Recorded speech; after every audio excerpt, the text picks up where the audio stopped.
मस्त. आणि आता तुम्हाला मी दाखवणार आहे जे भव्य दिव्य असं छत्रपती शिवाजी महाराजांचं मंदिर आणि आपले राजे कसे सिंहासनावर प्रस्थापित झालेत. तुम्ही बघा, येऊन बघा, काय मंदिर आहे छान, डोळ्याचं पारणं फेडणार. महाराज महाराज बघून कसं हे आपले महाराज बसले, हे आपले महाराज बसले आणि त्यांची राज्यसभा. छत्रपती संभाजी महाराज, जिजामाता, शाहू, भव्य दिव्य असा दरबार सजवला आहे.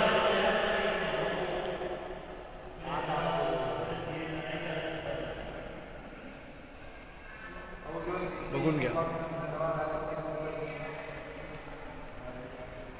आज असं वाटतं की तृप्त झालो आम्ही.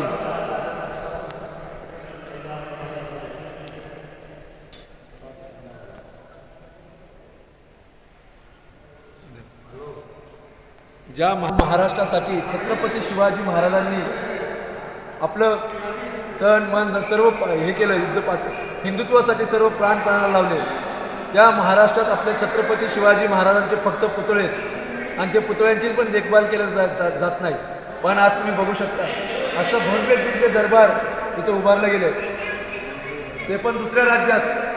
तर माझी त्या राजकारण्यांना एकच विनंती, थोडी तरी लाज बाळगा, थोडी तरी.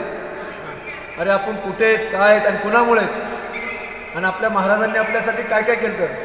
फक्त पुतळे न बांधू, त्यांचा आदर्श जनतेसमोर ठेवा आणि असे भव्य कृती लोकांना दाखवा. तिथं लोक दर्शनाला आले पाहिजे. जसे महादेवाला, कृष्णाच्या जसे आपल्या हिंदुत्व देवाला जातात, हर देवा दर्शनाला, तसं या मंदिरात देवाच्या समोर आपले आराध्य देवाचंच आहे छत्रपती शिवाजी महाराज, त्यांच्या समोर मुजरा करण्यासाठी आले पाहिजे लोक. हेच आमची आपल्या महाराष्ट्राच्या सरकारला विनंती आहे, कळकळून या आणि असं काहीतरी यांचं ज्ञान घ्या.